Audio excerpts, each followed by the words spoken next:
Hello mec, comment ça va? Hello, bah écoute, top, et toi? Merci de m'inviter, en tout cas, c'est trop cool. Ouais, bah écoute, merci de venir. Ça va être cool, on va parler de toi, de Soft Search, c'est ça? Ouais, c'est ça, Soft Church. Ouais, bah écoute, je te laisse un peu te présenter toi et Soft Search en une phrase. Ok, bah écoute, moi du coup, je m'appelle Elio, Elio BLDR sur les réseaux, je fais du SaaS depuis 2-3 ans maintenant, c'est ma passion, et je suis cofondateur de Soft Church, qui est en gros un outil d'AdSpy pour les SaaS, donc l'équivalent d'un TrainTrack ou Minea, mais pour les SaaS, quoi. Et puis petit à petit, on rajoute pas mal de features avec YouTube, Reddit. Bref, voilà, l'idée c'est que ça devienne, si tu veux, l'outil un peu référence pour les créateurs de SaaS. D'accord, et d'où t'es venue cette idée de créer cet outil de référence? Alors en gros, si tu veux, bah, c'est marrant parce que c'est un truc que je mets grave en avant sur les réseaux, Mhm. et c'est ce que j'ai moi utilisé pour mes premiers SaaS. C'est qu'en gros, au lieu d'aller inventer un peu, réinventer la roue, ou aller chercher une idée novatrice, bah faut savoir que dans 98% du temps, une idée novatrice, si personne n'y a pensé, c'est qu'il n'y a pas de marché, en vérité, ou alors que Mhm. c'est trop compliqué à mettre en place. Et j'ai vu qu'en fait, déjà, ça se faisait sur le marché du e-com, notamment avec TrainTrack, Minea, t'as un FluSpy, etc. Enfin, plein de tools AdSpy, ça existe depuis la nuit des temps, en vérité. J'ai trouvé un concurrent qui le faisait sur les US, et que je trouvais grave sous-exploité, dans le sens où bah, on trouvait pas grand-chose d'eux sur Internet, le marketing était pas hyper développé. Et je me suis dit, bah, je commence à avoir une petite commu, je m'adresse à des créateurs de SaaS sur les réseaux. Donc, bah, plutôt que vendre une formation pourrie ou un accompagnement qui fait pas de sens, je me suis dit, bah, let's go. Autant monétiser un produit que je connais, c'est-à-dire un produit SaaS, et puis un produit qui peut être utile à ma commu, tout simplement. Et le but, c'est bien sûr d'aller bien au-delà de ma commu parce que bah, un SaaS qui est lié à 100% à son fondateur, ça vaut rien du tout, quoi. Ouais, bien sûr, le but ce serait de pouvoir peut-être un jour le revendre par exemple. Ouais, 100%, bah, l'exit, je pense, un peu le Graal de tous les fondateurs de SaaS. Mhm. Est-ce que c'est le mien pour l'instant? En vrai, je m'amuse bien, tu vois, à construire au quotidien et tout. Je le fais pas tellement pour l'argent, c'est plus pour... évidemment, je vais pas faire l'hypocrite, l'argent c'est cool et tout, les résultats c'est cool, mais comme c'est un milieu qui me passionne, et Ouais.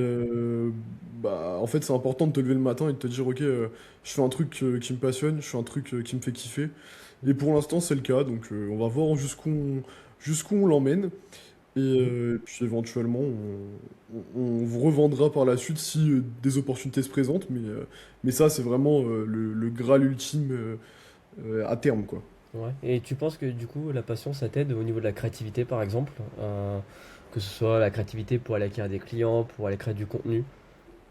Ouais, carrément, carrément, carrément. La patience, en fait, c'est pour moi une des compétences. Je sais pas si on peut appeler ça compétence, mais c'est une des choses nécessaires aujourd'hui quand on entreprend, c'est de se Mhm. dire que c'est pas une course, c'est un marathon. Ça prend énormément de temps. C'est un peu une phrase bullshit toute faite, mais en vrai, les choses, elles prennent grave du temps.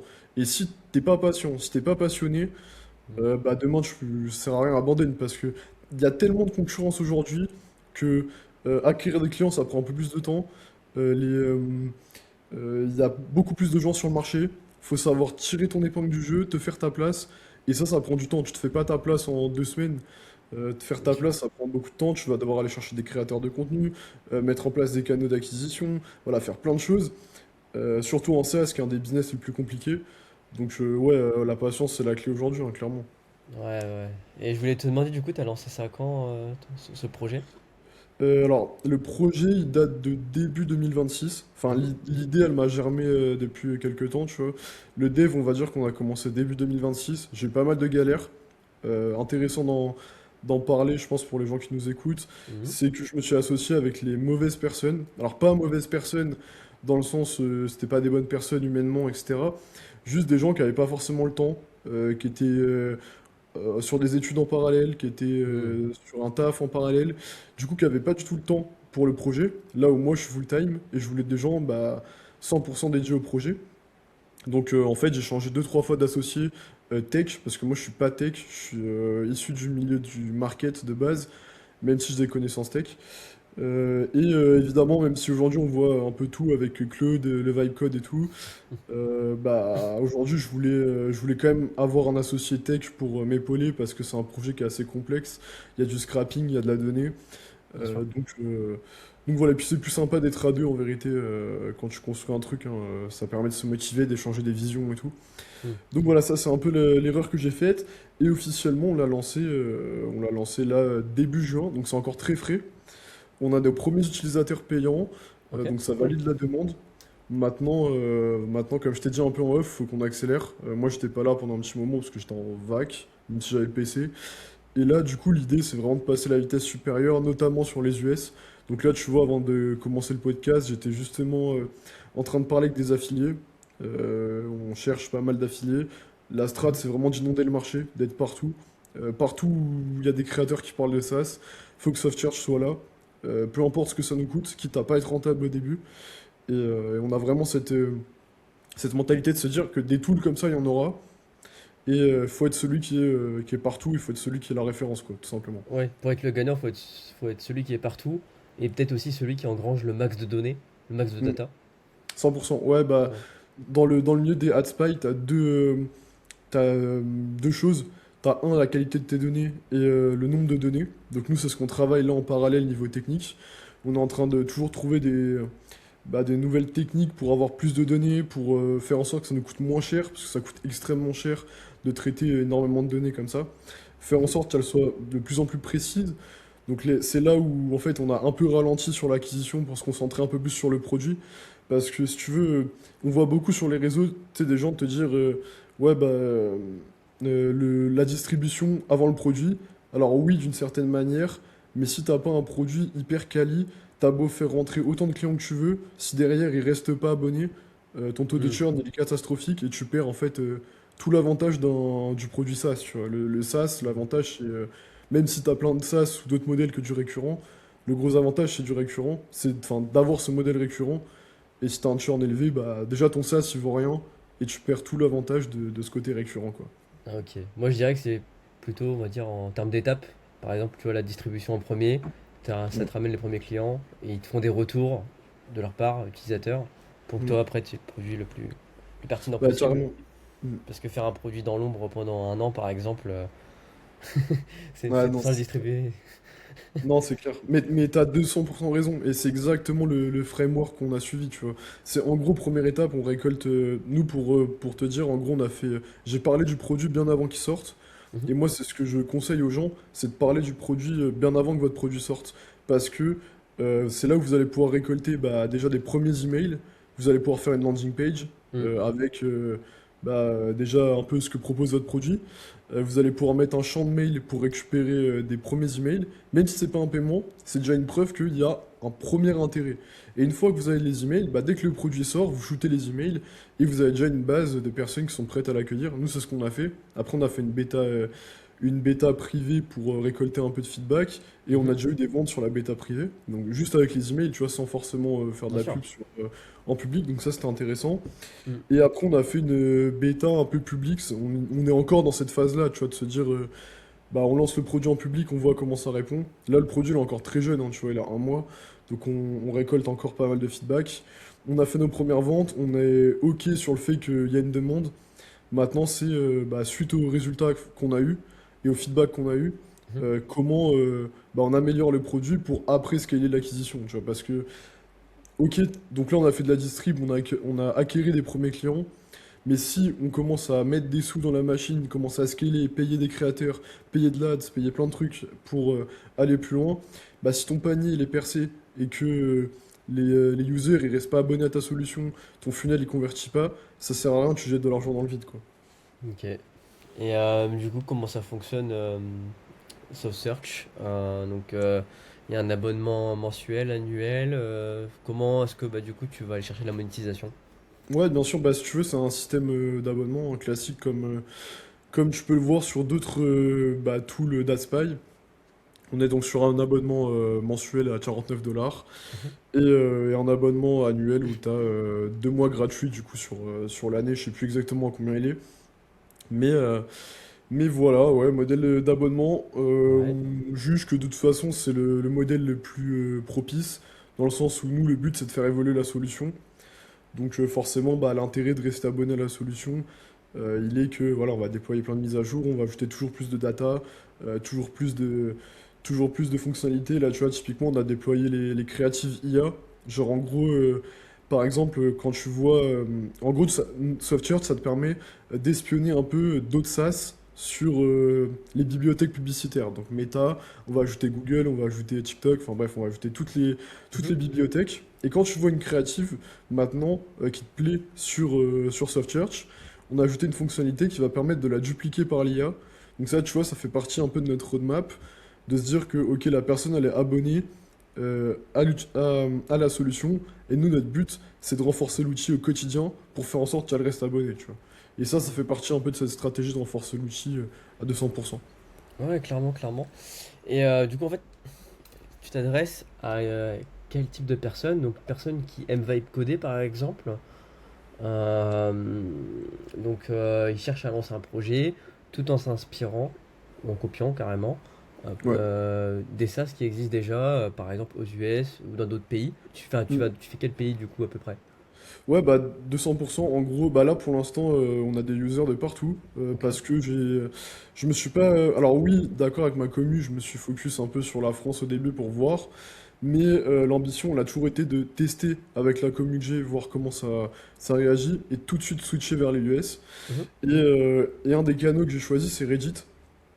Je suis allé pas mal un peu inonder Reddit à droite à gauche. Ce qui fait que ça a ramené pas mal une clientèle internationale. Tu vois, on a nos premiers utilisateurs payants qui sont pas français. Ok. On a des gens en Chine, on a des gens en Inde, pas mal en Asie. Il y a une grosse commu de builders SaaS makers en Asie. Moi, tu vois, comment dire, mon pari, c'est un peu de me dire qu'aujourd'hui, les SaaS, c'est un peu le dropshipping 2018. Tu vois, genre, c'est le business qui est en train d'un peu tout exploser aujourd'hui. On le voit avec le vibe coding et tout. Tu regardes, tout le monde fait du SaaS. Quand j'ai commencé il y a 2 3 ans, ça commençait à être à la mode, mais c'était pas encore le business. Aujourd'hui, tu vas sur les réseaux, tu vois des SaaS partout. SaaS. Hmm. Et c'est un peu ce pari-là qu'on a fait avec SoftChurch aussi, c'est de se dire qu'il y aura de plus en plus de gens qui vont coder avec Claude, avec Replit, peu importe, Hmm. en vibe coding. Et bah, il faut un outil pour les accompagner et pour les accompagner sur la distrib. Moi, c'est un peu ce que j'ai fait avec mon premier SaaS. C'est j'ai vu un SaaS qui fonctionnait aux US. Je me suis dit, bah, il y a des gens qui payent déjà pour ce SaaS-là. Donc, pourquoi pas le répliquer et en faire une copie sur des marchés que je connais. Donc au début, je suis allé vite fait explorer le marché français, mais j'ai tout de suite switch sur le marché US parce que j'ai compris que le marché il est 100 fois plus gros. Et qu'en fait, quand tu mets ta page en anglais, ta landing page en anglais, ton SaaS en anglais, tu touches tout le monde. Donc tu peux aller vendre partout, Hmm. tu auras des gens de Même aux partout. Français. Même aux Ouais, Français au tu final qui peux. parlent anglais. Ouais, carrément, t'as des Français. Les Français instruits ils parlent anglais, même si on dit Hmm. qu'on n'a pas un niveau monstrueux, tu vois. Et ce qui est vrai, tu vois, en France, on n'a pas un niveau monstrueux en anglais. Mais on se débrouille, tu vois, il y a les Surtout au niveau de traducteurs. l'accent. Comment? C'est plus au niveau de l'accent. Ouais, c'est ça, bah non, on a un accent catastrophique, mais bon, ça fait partie du jeu, tu vois, on peut pas tout avoir. Voilà. Mais, euh, mais ouais, du coup, en fait, le framework que j'ai utilisé, tu vois, de copier un SaaS qui marche, c'est ce que j'ai voulu exactement mettre sur SoftChurch, Hmm. et c'est parce que moi je l'avais fait et que ça a fonctionné que j'ai fait SoftChurch. Tu vois, j'aurais pas fait Ok. SoftChurch si j'avais pas validé ce truc de dire, bah, copier un SaaS qui fonctionne, c'est beaucoup plus rentable que d'aller chercher une idée novatrice que personne veut, tu vois. Ouais, je comprends, je comprends. Tu vois, moi, dans un sens, je suis plus en mode, on est à l'ère des idées, tu vois, où les idées les plus folles sont les fois les plus intéressantes, les plus différenciantes, etc.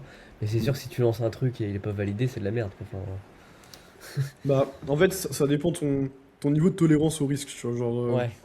soit t'as de l'argent de côté, t'aimes le risque, t'as du temps devant toi, t'as envie d'un peu changer le monde, révolutionner le monde, tu vois, en mode, Hmm.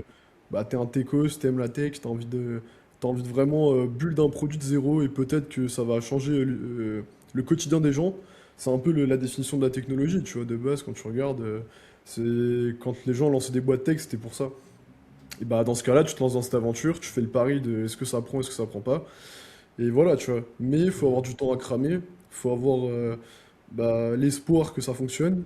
Et des fois, tu vois, quand tu crées un truc novateur, tu vas développer 6 mois, un an, sans savoir s'il y a un marché derrière, tu vois. Alors qu'au moins, bah, quand tu te bases sur une idée qui est déjà existante et où tu sais que des gens sont prêts à payer, c'est un temps de validation que tu perds. Bah, c'est le temps Hmm. de validation que tu perds pas, tu vois. Et, 100%. au moins, tu sais que des gens sont prêts à payer. Ce sera juste toi et ta capacité à aller chercher ces gens et les faire payer sur ta solution à toi. Mais Hmm. sinon, au moins, tu as cette validation du marché, tu vois. Ok, trop cool. Et t'as une idée un peu de une fourchette de chiffre d'affaires que t'as pu générer avec ton projet? Ouais, bien sûr, bah, premier SaaS, c'est public sur Trust MRR. J'ai fait 480 000 dollars Ok. sur le premier. Et là, Softchurch, bah, c'est insignifiant, forcément, comparé. Quand tu mets quasiment 1 million VS un SaaS qui vient de démarrer, Hmm. Softchurch, on est allez, quasiment à 1K MRR pour te donner un ordre d'idée. Mhm. On a commencé il y a un mois. Et évidemment, j'ai pas fait grand-chose, si ce n'est qu'en parler sur les réseaux, commencer à faire deux Oui. trois posts Reddit. Et voilà, je te donne une fourchette parce que forcément c'est insignifiant à ce stade-là. Mhm. Mais le but c'est de scaler. C'est déjà validé. Et Au moins t'as ouais, validé. voilà. Bah, c'est ce que je te parlais tout à l'heure avec ma roadmap. Le but c'était déjà d'aller valider qu'il y a une demande. Et une fois que j'ai validé qu'il y a cette demande, là, mettre en place des actions. Tu vois, j'ai la chance d'avoir eu un premier projet qui a fonctionné. Donc j'ai un peu de la trésor de côté Hmm. qui va me permettre d'investir dans des créateurs de contenu, qui va me permettre d'investir dans de l'ADS. Je peux me permettre de cramer du budget, tu vois. Dans le Hmm. sens où, là où tu commences, au début, moi quand j'ai commencé, j'avais pas 1 euro à cramer. Chaque euro était précieux. D'où le fait que je suis allé chercher un truc qui marchait déjà, où je prenais pas trop de risques, où je me suis dit, ok, là techniquement, je peux le répliquer en quelques temps. Si je le lance, j'arrive normalement à faire de l'argent parce que j'ai compris qui était la cible, j'ai compris où j'allais vendre. Donc, je vais pas sortir beaucoup d'argent de ma poche, ça va le faire, tu vois. Mais là, Hmm. Software, je peux me permettre de m'amuser un peu plus, d'aller tester des canaux, de dépenser un peu d'argent dans le vide au début, même si évidemment, à terme, c'est pas le but. Le but à Non, non. terme, c'est d'être 100% rentable et sur la durée. Mais ça fait partie du jeu du SaaS, tu vois. Le jeu du SaaS, c'est tu testes, tu regardes un peu où ça mord, où sont tes clients, comment les attirer. Il n'y a pas une méthode d'acquisition, il y en a plein et il faut aller creuser à droite à gauche, quoi. Ouais, bien sûr. Donc pour l'instant, tu as testé Reddit, c'est ça? Ouais. Un peu une waiting list ou quelque chose comme ça avec les emails. Bah, on a fait, en gros, j'ai fait trois actions marketing concrètes que je peux Ouais. donner. Première, c'était waiting list. Donc, en parler sur les réseaux, récupérer des leads. Donc ça, on a récupéré plusieurs centaines de mails. Mhm. Donc c'était pas dégueu. On a un peu moins de 1000 mails qu'on a récup en l'espace de, tu vois, 2-3 mois. Donc ça, c'était pas mal. Ça a permis de mettre un premier coup de boost et avoir les premiers abonnements. Clairement. Ensuite, donc ça, c'était le premier step. Deuxième step, j'en ai parlé sur les réseaux, donc sur YouTube et Twitter. J'ai fait une vidéo dédiée à SoftChurch et j'ai fait quelques posts sur Twitter. Donc ça, pareil, ça a ramené un peu de gens, ça a commencé à faire en sorte que les gens s'intéressent au projet aussi, tu vois, Mhm. à y découvrir. Et là, ça a ramené les premiers vrais utilisateurs payants hors bêta, tu vois. Et après, j'ai voulu aller tester Reddit parce que ça fait des mois qu'on m'en parle. Et je me suis dit, bah vas-y, let's go, tu vois, autant tester. Moi, je suis quelqu'un, tu vois, le marché il évolue tellement vite que si tu vas pas regarder ce qui se passe, tu vas pas tester, si t'es pas curieux, Mm. ça sert à rien, tu vois. Donc là, je me suis dit, vas-y, je suis curieux de voir ce que Reddit va faire. Je suis allé sur Reddit, je me renseigne un peu comment ça marche. Tu sais, j'ai un pote qui s'appelle Mathéo qui a une agence Reddit, je lui pose deux, trois questions et tout. Mm. Et je lui dis, bah vas-y, tu vois, let's go, tu vois. Même lui, il me pousse à y aller. Donc je vais sur Reddit, je fais un premier post 100K impression. Et dans la journée, ça ramène genre 100 inscrits, tu vois. Genre juste un post gratuit, genre ça m'a rien coûté. J'ai pris Claude, je l'ai rédigé, bam. Et ce post, il continue à tourner, tu vois. Là, je vois, maintenant, on a des users qui viennent de ChatGPT. Je sais Ah oui, pas parce que comment, tu l'as mis sur mais Reddit. Reddit, bah ouais. Ah oui, c'est ça peut-être. Et la magie, tu vois. La magie de Reddit, je continue, tu vois. Je fais d'autres posts, j'essaie de tester. Mm. Et ça coûte rien, à part du temps. Mais du temps, j'en ai, tu vois. Je suis en full time, je bosse tout le temps sur mes projets. Donc, faire des posts, s'il faut prendre une journée dans la semaine pour faire des posts Reddit, je le fais, tu vois. Clairement, clairement. Ah, moi, le premier que j'avais fait plus de 40 000 vues, mais c'était bah, du coup dans un Reddit anglophone. Donc forcément, bah, c'était pas pertinent pour moi. Mais la puissance que ça a, si tu fais Mm. les choses bien, que tu appliques toutes les règles et tout, c'est Mais insane. imagine, tu l'aurais fait sur un sub où il y a ton ICP, tu vois. Genre, C'est c'est insane. monstrueux. Mm. Ouais, ouais, ouais. En fait, il faut juste tout respecter, comme à l'école, respecter toutes les C'est règles. ça, bah ouais. Mais c'est le. Tu vois, souvent, tu sais, ceux qui disent que Reddit ça marche pas, c'est les mecs qui ont juste pas pris le temps de. En fait, Reddit c'est très chronophage dans le sens où faut se chauffer ton compte, faut qu'il ait une certaine ancienneté, faut qu'il ait un peu de charma, faut évidemment lire les règles de tous les subs Mm. avant de faire de la pub. Et c'est ça en fait qui prend du temps, c'est de bien faire les choses. En fait, genre rédiger les posts et tout, c'est pas très compliqué, hein. Tu donnes les Mm. règles du sub à Claude, t'expliques ton produit, t'expliques l'angle que tu veux utiliser pour faire le post. Claude, il te le rédige en 2 secondes le post.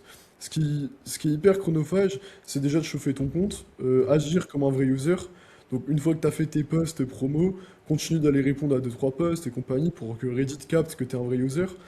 Et, euh, et voilà, mais du coup, à chaque fois que je parle à des gens qui me disent ouais, Reddit ça marche pas, je me fais ban, machin, bah les gars, c'est que, vous avez pas pris le temps de chauffer vos comptes, ensuite vous lisez pas les règles, et oui, évidemment, bah c'est relou, tu vois, tu peux pas mettre de lien vers ton produit, tu peux pas faire plein de trucs, mais les gens sur Reddit sont smart. S'ils voient un produit qui les intéresse, t'inquiète, ils vont taper sur Google. Si t'es bien ranké, normalement tout va bien, tu vois. Moi, à Mm. aucun moment j'ai mis un lien soft search dans mes posts Reddit. Je notifiais le produit, ils tapaient d'eux-mêmes sur Google, et quand je vais regarder sur mon post hog d'où viennent mes utilisateurs, Mm. bah, à chaque fois, c'est des gens Mm. qui viennent ouais, de Google, tu vois. Mais je sais que les gens, ils tapent pas soft search par hasard, ils l'ont vu sur Reddit ou quoi, tu vois. Mm. Mm. Très fort, très fort. Puis c'est du long terme au final, parce que bah ouais, ça fait du référencement, donc Mm. Bah ouais, mais sur de le long ouf. terme en fait. Mais c'est intéressant parce que t'as deux réseaux pour moi qui sont hyper long terme, c'est YouTube et Reddit. Tu vois, genre YouTube, quand tu postes une vidéo, Mm. elle est là tout le temps, tu vois, elle va être là. Mm. La vidéo qu'on est en train de faire, il y a des gens qui vont tomber dessus peut-être dans 2 ans, tu vois, genre ça se trouve Mm. si elle est encore là, parce Mm. qu'ils auront tapé, je sais pas, la thématique ou le titre de la vidéo, ou des mots-clés qui se trouvent en description, et t'as des gens qui vont être là à nous écouter 2 ans après, tu vois. Et YouTube, c'est magique pour ça, c'est que tu fais une vidéo sur ton produit Oui. qui apporte de la valeur, qui répond à une problématique. Les gens ils vont taper cette problématique et ils vont tomber sur la vidéo qui répond à cette problématique. Mais ta vidéo, elle a peut-être 2 ans, tu vois. Et Mm. ça continue de te rapporter des utilisateurs. Là, j'ai un autre SaaS que je parle pas sur les réseaux en dehors de SoftSearch. J'ai fait une vidéo dessus. Et ma vidéo, elle a fait genre 1000 vues. Ça m'a apporté 10 users payants, tu vois. Et gratuit. Genre, moi, j'ai Énorme. pris. Enfin, les gens vont dire 10 utilisateurs payants, c'est pas ouf. Ah Ouais, bah c'est déjà mais très bien, hein. tu vois, faire une vidéo, ça m'a pris 30 minutes. Genre, faire une vidéo et la poster, ça m'a pris 30 minutes. Genre, 30 minutes de mon temps contre 10 utilisateurs payants en, tu vois, 2 mois, bah, rentable de fou, tu vois, sachant que la vidéo, elle va continuer à tourner et que ça va me rapporter, je sais pas, 3 4 5 utilisateurs tous les mois, tu vois. Mm. C'est un Enfin, public qualifié aussi. C'est ça bah, aussi, c'est ça. C'est ils un vont public taper la qualifié. requête. Bah ouais, carrément. C'est des requêtes intentionnelles, c'est de la recherche intentionnelle, tu vois. Mm. Donc t'as YouTube, et puis t'as Reddit aussi, pareil, qui est indexé sur les moteurs de recherche. Donc, plus les LLM, comme tu l'as dit tout à l'heure.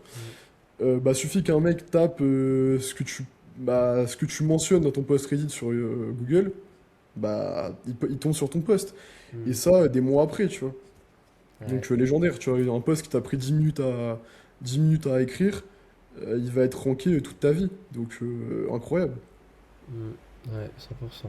Et je voulais te demander, du coup, au niveau de tout ce qui est un peu coût, marge, Ouais. comment ça se passe? Est-ce que tu arrives comme à être rentable avec Soft Search?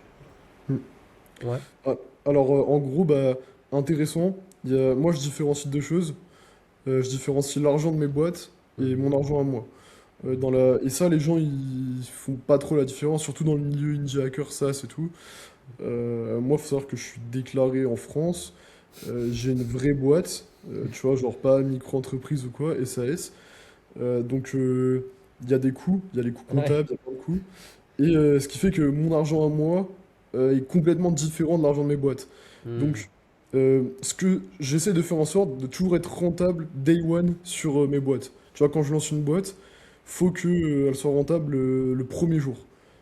Si j'ai mis, je sais pas, 500 000 euros de capital social, je fais avec ces 500 000 € et, euh, et c'est censé tourner, tu vois.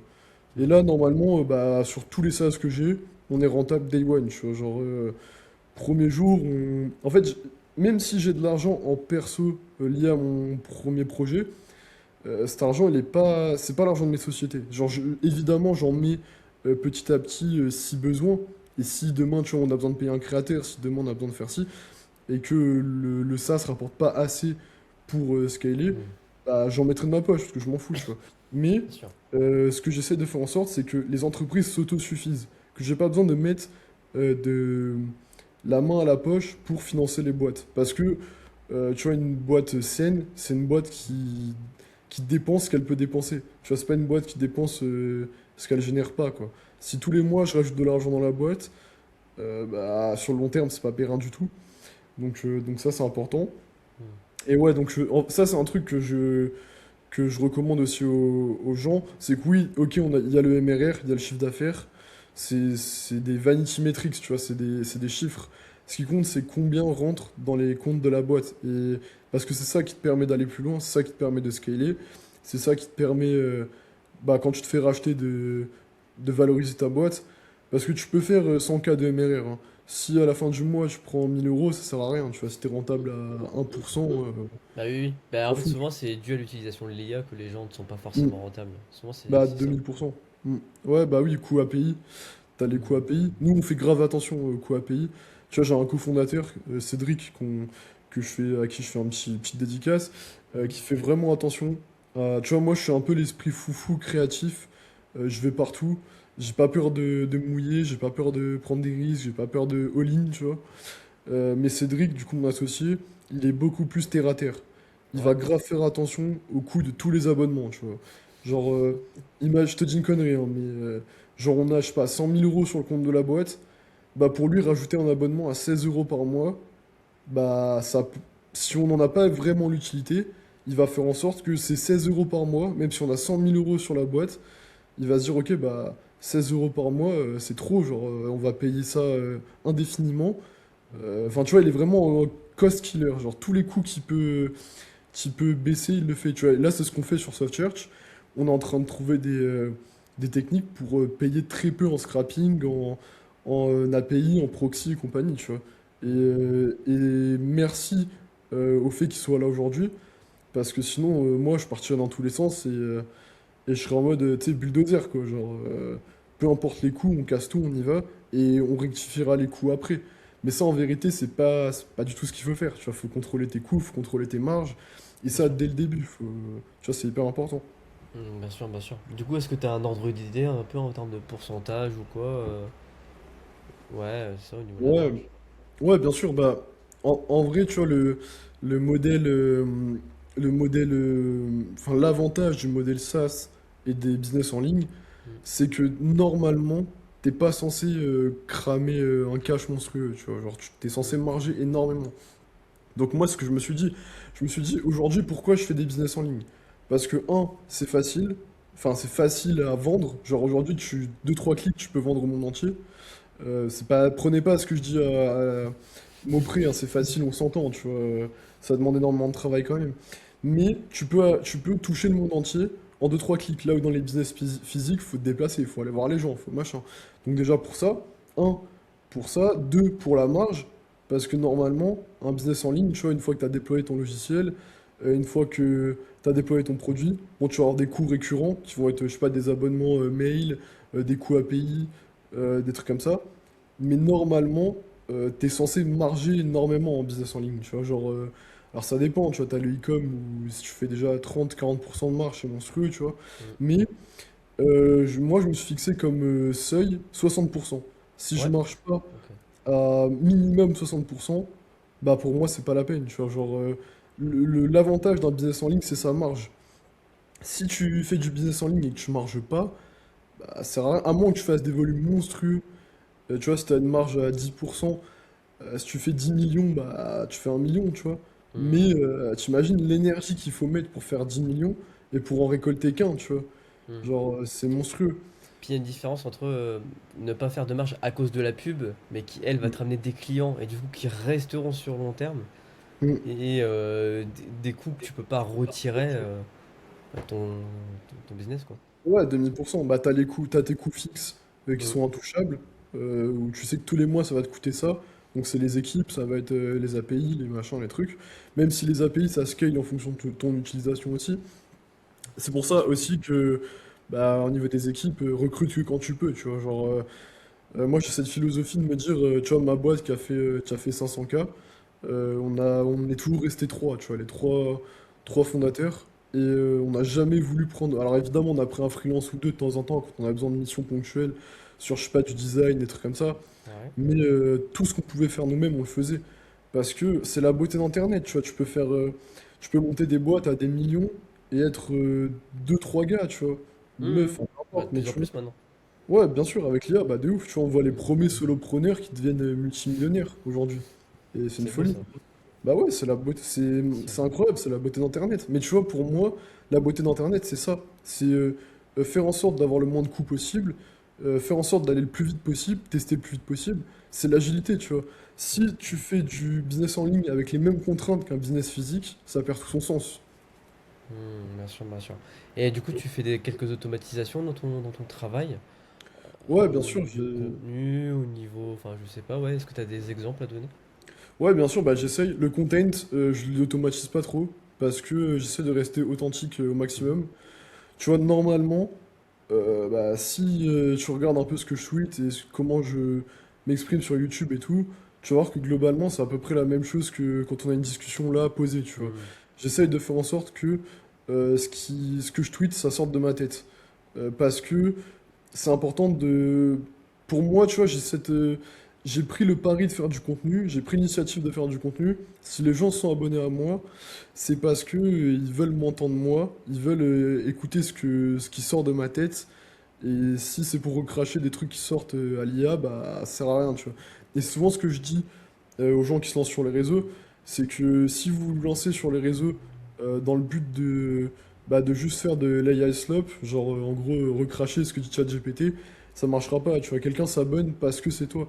Genre là, les gens qui te regardent, ils vont te regarder parce que t'es Lucas, parce que ils aiment ta personnalité, ils aiment les questions que tu poses, ils aiment ce que tu produis sur les réseaux. Et demain, t'enlèves ça, bah ça perd tout son sens, tu vois. Ouais, bien Genre, sûr. Mais moi, je l'ai vu au niveau du contenu où j'en ai fait pas mal quand même avec de l'IA au début sur X. Et à un moment, j'ai changé vraiment de manière presque radicale. Même si parfois j'en fais encore un peu avec de l'IA, mais c'est réduit. Et tous les jours, j'ai eu un message d'un mec qui a dit: t'as changé ton contenu, c'est beaucoup mieux maintenant, etc., etc.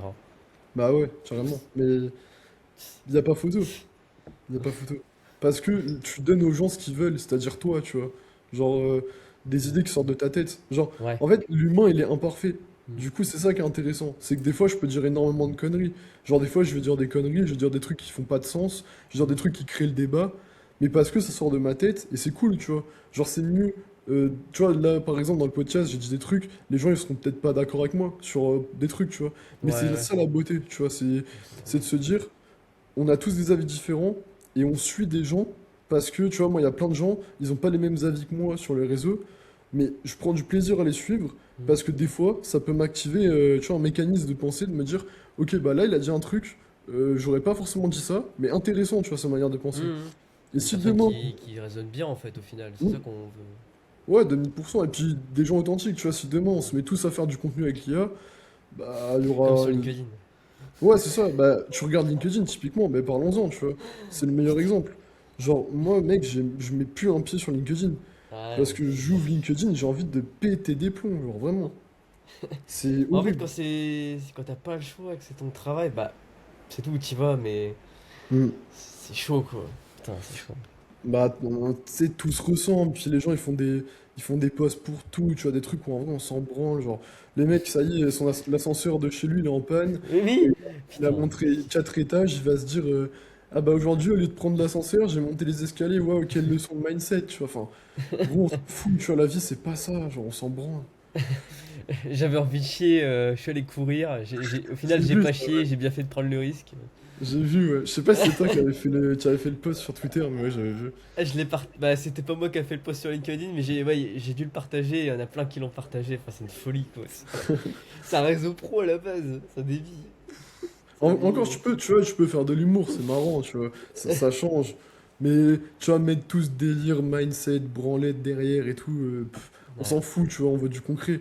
Genre, c'est pour ça que moi, je raconte pas ma vie sur les réseaux, en mode, bah, j'ai grandi là, j'ai vécu ci, mes parents ça. Les gens, ils s'en branlent, tu vois, on s'en fout que mes Des fois, parents, c'est ils... des Ouais, fois, c'est dis-moi. bien pour s'attacher à la personne, je Mm. trouve. Juste, tu le dis pas tous les jours et bah, faut que ce soit pertinent, c'est tout, quoi. Ouais, c'est sûr. Mais tu vois, tu sais que j'ai eu un ras-le-bol un peu de ce storytelling à la con, de se dire, bah voilà, à l'époque, il y a eu un peu une mode de se dire, vas-y, j'ai grandi dans la rue, j'ai Hmm. galéré, nanani, nanana. Hmm.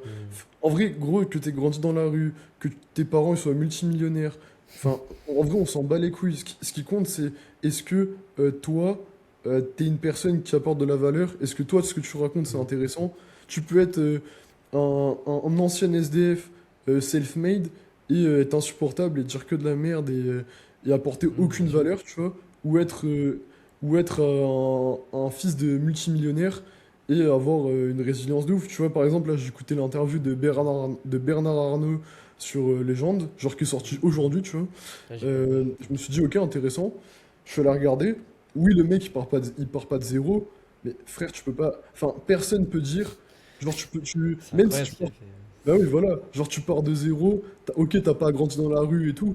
Mais le mec, il est passé de, ok, un petit boost, il avait une entreprise familiale et tout, à le génie de faire, genre, la plus grosse entreprise française à l'international que jamais personne a créée, tu vois. Hmm, bien sûr, Genre, bien sûr. même si tu commences, tu vois, c'est comme Elon Musk. Les gens, ils disent, ouais, bah, il a commencé avec un peu de sous et tout. Le mec, il pèse 1000 milliards, genre, que tu commences avec 500K vs 1000 milliards. Genre, le gap, il est monstrueux, tu vois. Donne Et 500K à n'importe qui, il fait pas 1000 milliards. Genre, il a une résistance au stress et une résilience qui est mm. juste énorme, quoi. Ouais, c'est ça, c'est monstrueux.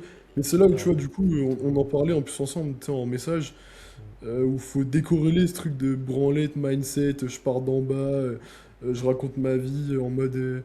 Bah, tu peux être un gars normal, avoir eu à manger dans ton assiette, pas avoir forcément nécessairement galéré. Tu vois, moi, dans ma vie, j'ai eu des parents qui ont bossé, mais justement, j'ai grandi avec des parents. Ils étaient pas multimillionnaires, ils étaient pas millionnaires, mais j'ai grandi avec des parents qui ont bossé, qui m'ont inculqué ce goût du travail, qui m'ont Hmm. inculqué ce truc de faut bosser si tu veux gagner de l'argent. L'argent, ça tombe pas du ciel. 1 euro, c'est 1 euro. Mais pour autant, j'ai Bien toujours sûr. eu à manger, tu vois. Hmm. Et est-ce que ça fait de moi plus méritant, moins méritant qu'un autre? Dans tous les cas, j'ai bossé, tu vois. Après, est-ce que mes darons, ils étaient là à me faire des virements pour relancer mon business? Pas forcément. Est-ce que pour autant, j'ai dormi dans la rue? Non, tu vois. Mais faut être mesuré, tu vois. Hmm. Faut... Enfin, à l'époque, j'ai l'impression que sur Internet, t'écoutais, tout le monde venait d'en bas, tout le monde... Et tu vois, on en avait oublié la valeur, tu vois. Genre, le but, c'est le Bah, plus pourquoi d'impo- t'es là? le but- Qu'est-ce que tu vas m'apporter? C'est quoi tes compétences ou tes passions, etc. Et voilà, le point. Bah, 100%, c'est Ok. ça.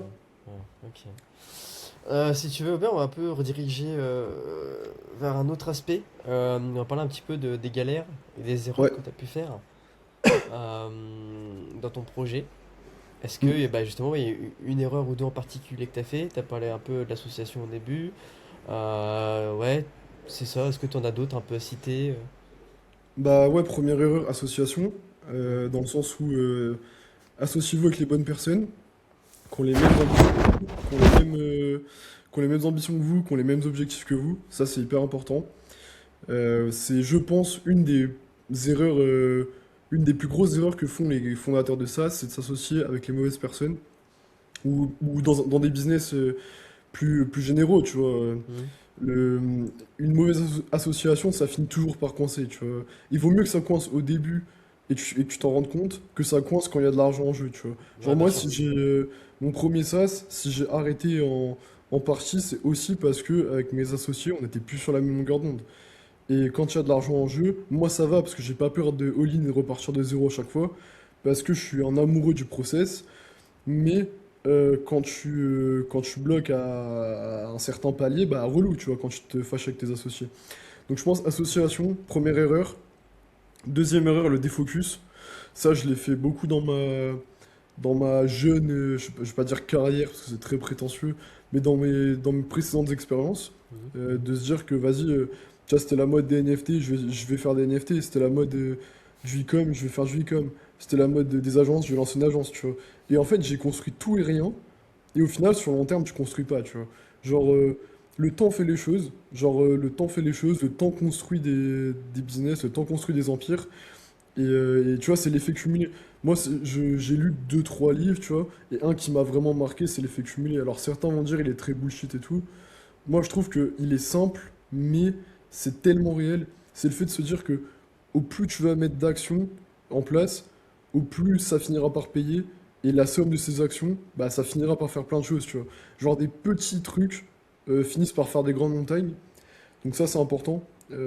Pas se défocus, je l'ai trop fait. Et tu vois, aujourd'hui, ce que je conseille à un jeune, qui peut-être, tu vois, des gens qui vont écouter de podcasts, ton but, c'est d'apporter de la valeur, de, d'apporter des conseils, etc.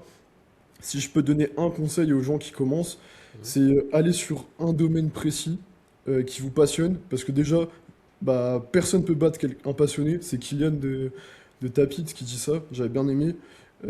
Personne peut battre un passionné, et il a raison.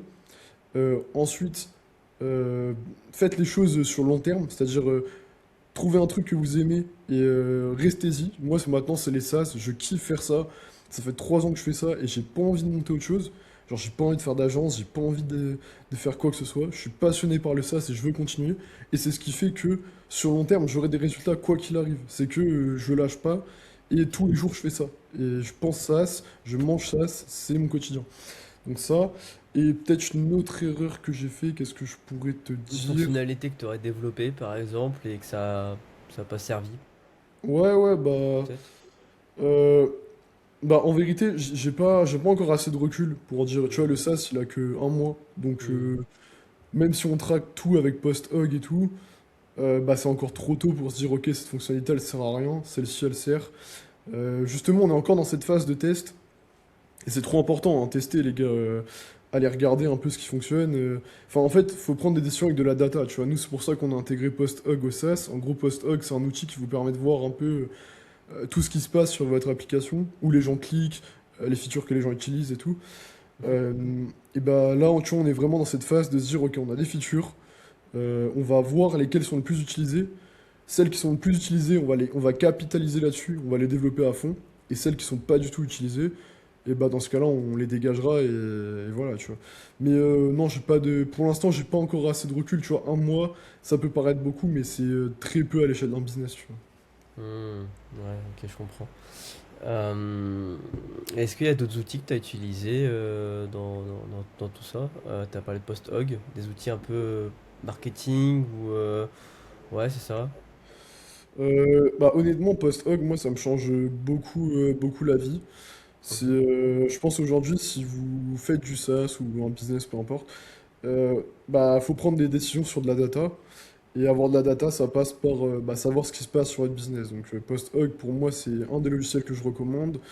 Qu'est-ce que j'utilise au quotidien? Bah, j'utilise beaucoup Claude, en vrai, tu vois, Mhm. avec connecté à plein de MCP différents. Ouais. Parce qu'aujourd'hui, les MCP, ça change la vie, hein. En gros, MCP, c'est quoi? C'est, pour ceux qui nous regardent, ça vous permet de connecter les LLM à d'autres applications. C'est un peu comme les API en code. Donc franchement, masterclass, ça permet d'automatiser plein de trucs. Mhm.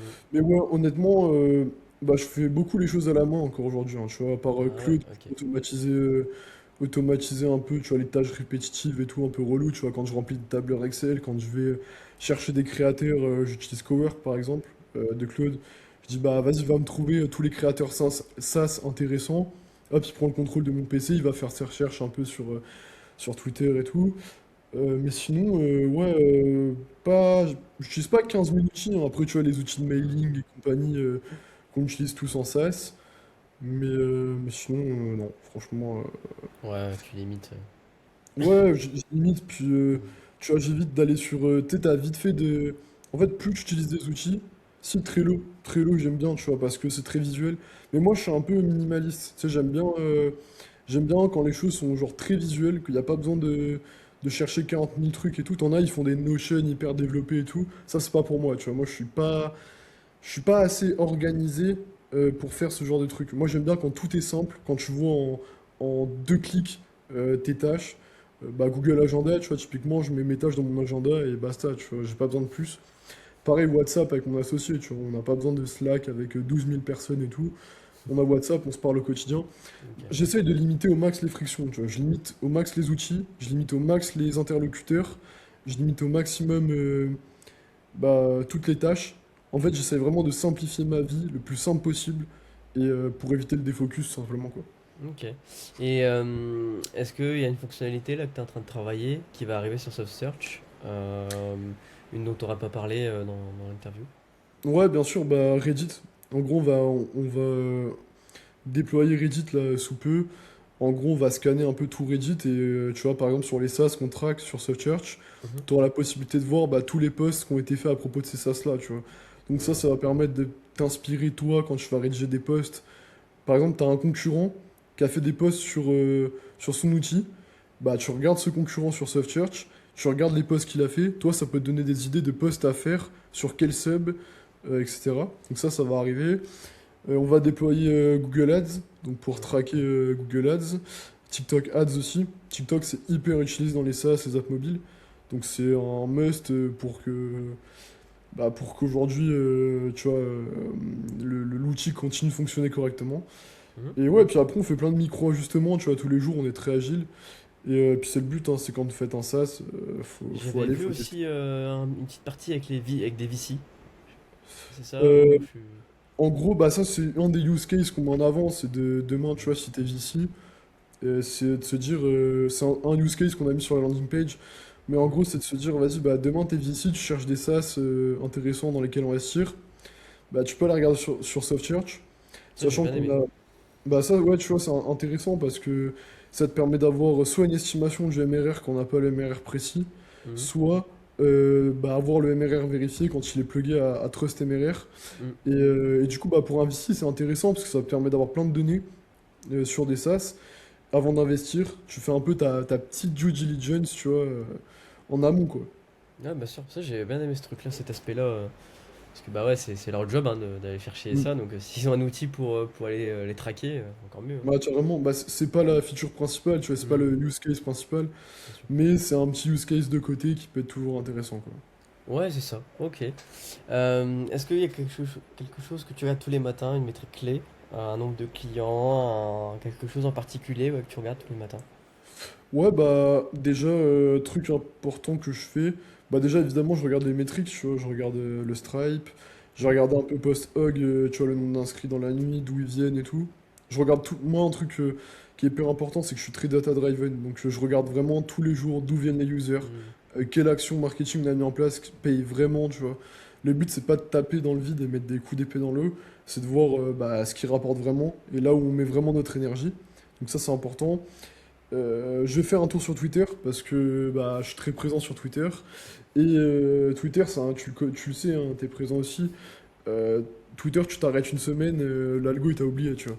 Donc Ouais. tous les jours, je me lève, je fais des posts, je réponds, je regarde un peu les messages qu'on m'a envoyés, les trucs.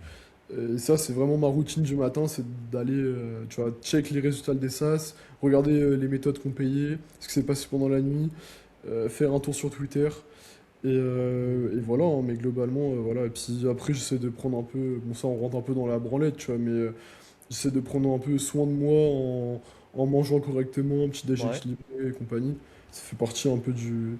Ça fait partie du package de l'entrepreneur, hein, prendre soin de son corps, Ouais, même si. tu fais du sport un sport en particulier, tu fais un régime en particulier. Ouais, ouais, bah alors je suis pas. J'aime bien, tu vois, ça m'intéresse, cette partie un peu nutrition, etc. C'est une partie qui est très compliquée, donc j'en parle pas sur les réseaux parce que je suis ni médecin ni nutritionniste. Mhm. Et j'ai pas envie de donner des conseils qui sont potentiellement biaisés ou qui peuvent mettre en danger les gens, tu vois. Mais je fais de la muscu pour être en forme. Tu vois, je suis pas bodybuilder, je suis juste. Le but, c'est d'aller un peu à la salle, tu vois, 3 4 fois par semaine. euh, Faire un peu d'exercice, tu vois, rester actif, parce qu'on est beaucoup sur le PC. Ouais. J'essaie de marcher, de me balader beaucoup, tu vois. Les soirs, je vais me balader un peu dans mon quartier, je vais prendre un café les week-ends, enfin, tu vois, des trucs. Juste de la marche, rester actif. Je fais du padel aussi, de temps en temps avec mes potes. Ok. Ça, c'est juste pour le loisir, tu vois, mais ça permet déjà de voir du monde. Ça décompresse Rester. aussi un peu. Ouais, ça décompresse, voilà, c'est marrant, tu vois, c'est pas un sport qui est très tryhard, c'est un sport qui est sympa, où tu peux rigoler facilement, donc très cool. Ouais. Et puis sinon, en vrai, j'essaie de faire attention à ce que je mange, tu vois. Déjà, je mange pas entre les repas, j'essaie d'avoir quand même un rythme d'alimentation correct. J'essaie de manger, tu vois, d'avoir des apports corrects, tu vois, les fruits, les légumes. Je me fais des petits jus pressés, des petits trucs.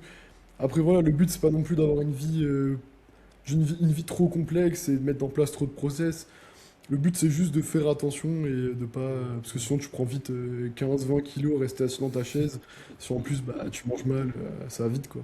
Ouais, ouais, ouais. Puis même en soi, c'est aussi pour prendre soin de son cerveau, de son tout ça, quoi. Mhm. Faut mieux Ouais, travailler, bien ouais. sûr, bah. Mieux dormir. Ouais, ce que tu mets dans ce que tu Hmm. manges, c'est l'essence de ton cerveau, hein, clairement, hein. Bah ouais, Donc ça, c'est important. ouais, clairement, clairement. Dernière question, est-ce qu'il y a un logiciel, un SaaS en particulier, d'une niche complètement improbable, que tu aurais vu avec Soft Search? Ouais, j'ai vu un SaaS. Alors, je saurais pas te dire le nom, mais je me baladais sur l'outil il y a pas longtemps. J'ai trouvé un SaaS dans la psychologie. Mhm. Alors, tu vois, franchement, niche intéressante, tu vois, en vrai, je pense, quand tu t'y connais. Mais moi, c'est pas une niche que je connais du tout, tu vois, je suis pas branché psychologie. Mais intéressant de se dire que en vrai, t'as des niches dans tout, tu vois, aujourd'hui. Sur SoftChurch, par exemple, tu peux classer les SaaS par catégorie, par niche, et on a, il me semble, 250 niches. Donc tu vois, t'as des niches pour tout. Genre t'as des niches pour les animaux, t'as des niches pour la psychologie, t'as des niches pour, je sais pas, le bricolage. T'as des SaaS qui permettent tout, tu vois. Mhm. Et ça qui est intéressant, c'est que encore aujourd'hui, tu vois, encore plus avec bah, les outils de vibe coding, Claude Code, Codex et tout, euh, t'es en mesure de faire tout ce qui te passe par la tête. Donc je sais pas, t'as une passion, t'aimes la pêche, tu peux faire un SaaS dans la pêche, tu vois, sans problème. Genre, donc ça qui est intéressant. Donc c'est aussi à ça sert SoftChurch, pardon. C'est bah, pouvoir trouver des idées, des niches dont t'as parfois pas forcément pensé, mais qui sont énormes. Tu vois, je suis Mhm. quasiment certain que, je sais pas, je te dis une connerie, mais la niche de la pêche, elle est énorme. Tu vois, genre il y a des mecs qui font des apps mobiles sur, par exemple, tu fais tu fais une photo d'un poisson et l'iPhone il va te calculer la taille du poisson, où il vit, il va te donner des infos sur le poisson et tout. Il y a des mecs, je suis sûr, qui font 200K MRR avec des apps comme ça. C'est Genre, possible. C'est une niche passion mm. qui peut. Ouais, c'est ça, c'est une niche passion surtout, donc ouais, clairement, hein. Mais tu vois, moi, c'est pas des milieux. Enfin, je te dis la pêche parce que moi, c'est pas un milieu qui me parle, mais Mais en pour te fait, dire qu'aujourd'hui, tu peux faire de l'argent avec tout, quoi. ouais, puis même en fait, enfin, on pourrait se dire, bah ouais, mais les pêcheurs ils vont pas payer, mais sauf qu'en fait, derrière, il y a plein de façons de monétiser, comme du sponsoring ou des choses comme ça. Bah ouais, des sites de canne à pêche, par exemple, qui va être apparaître sur l'application. Et puis, bah, tu vois, c'est marrant, mais tu sais, on a beaucoup de biais de se dire des fois, bah, telle typologie de personne va pas payer, dans telle niche, il n'y a pas d'argent et tout. En vrai, souvent, on se trompe de ouf. Genre, tu vois, typiquement, potentiellement, nous, on aurait peut-être l'idée de se dire, bah, les pêcheurs, ils ont pas d'argent. Ça se trouve, aux US, t'as des mecs qui mettent des 10K dans des cannes à pêche, tu vois, j'en sais rien. Donc, Ouais. mettre 9,99 par mois dans une app, Hmm. s'ils vont pêcher tous les jours, ils s'en branlent, tu vois, genre, ils peuvent. Oui. Et ça, c'est souvent des biais qu'on a, et c'est aussi à ça que sert SoftChurch, c'est de se dire, bah, souvent, t'as des idées en tête, mais il faut que la data le confirme, tu vois, genre. Quand tu regardes un peu le MRR des SaaS sur SoftSearch, des fois tu vas dire cette niche-là, elle pue la merde, bah tu vas aller regarder des SaaS dans cette niche, et en fait ils font 200K MRR, tu vois. Et c'est pour ça que des fois on est biaisé, et c'est important de confirmer ces biais par la donnée et le terrain en vrai, tu vois. Oui, parce que vous pouvez pas les scraper tous les sas du monde entier, par exemple. Voilà, c'est pas non Mm. plus. Bah bien sûr, ouais, non, mais ça c'est une des limites pour l'instant qu'on a atteint, mais évidemment petit à petit on va... Voilà, le Hmm. but c'est d'avoir de plus en plus de produits sur l'app. Euh, Ouais. Des SaaS, t'en as tous les jours. Donc, je pense que t'as 1000 SaaS qui sont créés tous les jours. Tu vois, à l'ère de l'IA, aujourd'hui, ça va trop vite, même plus. Donc, forcément, si demain on devait avoir tous les SaaS, ce serait compliqué, ça nous coûterait très cher. Mais on essaye d'ajouter au max de produits tous les jours. Tu vois, des centaines de produits tous les jours, tous les jours, tous les jours. Ouais. Et le but, c'est que ce soit les produits les plus qualifiés possibles. Tu vois, qu'on soit sûr que ce soit des SaaS, que ce soit pas des pages de vente de produits bizarres ou je ne sais quoi. Et Ouais. nous, tout notre Ok. travail, c'est ça, tu vois, c'est d'aller confirmer que c'est bien un SaaS. Euh, Ok. et de confirmer qu'on peut récupérer de la donnée dessus, quoi. Ouais, c'est vraiment SaaS pur. Il n'y a pas d'application mobile, par exemple, ou des Pour le blogs. moment, non, ouais. Pour le moment, non. Hmm. Ça finira par arriver, un jour ou l'autre. Hmm. Ça, c'est la suite logique. Mais pour le moment, ouais, bah, Software, c'est pour software, tu vois. Ah Donc bah oui. pour l'instant, on est vraiment focus sur software. Bien Mais sûr. App Mobile, c'est la suite logique, donc forcément qu'on va les intégrer un jour. App Search. Bah, je pense que ce sera sur le même tool, Ah ok, même mais tout. je garde le nom en tête. Je garde le nom en tête. Ok, trop cool. Bah écoute, est-ce que t'as un dernier mot à ajouter? Bah, merci de m'avoir invité. En vrai, Ouais, grave cool. avec plaisir. Super intéressant, tu vois, de parler. J'espère que ça a apporté de la value aux gens qui nous ont regardés. Hmm. Je mets un petit. Évidemment, bah, si tu veux, on met un petit code pour SoftChurch en bio et puis on te met un petit lien d'affi aussi, je pense, pour te soutenir si tu veux. Ouais, clairement. Et voilà, pour ceux qui veulent tester l'outil, n'hésitez pas, les gars, hein. Ouais, Voilà, je clairement. fais un peu mon auto-promo, mais c'est les actus, donc n'hésitez pas. Et si vous voulez rebondir sur des trucs qu'on a dit pendant l'épisode ou quoi, n'hésitez pas à m'envoyer un petit message, je suis réactif. Ouais, bien sûr, on va les bombarder ça sur Twitter, par exemple. Parce que bah, il y aura forcément des personnes qui sont touchées, donc go, hein. Top, top. Bah écoute, trop Allez, cool. bah, écoute, je te dis merci, puis bah à la prochaine, hein, Elio. Merci à toi, et puis yes, on reste en contact. Ouais, allez, salut. Ciao, ciao.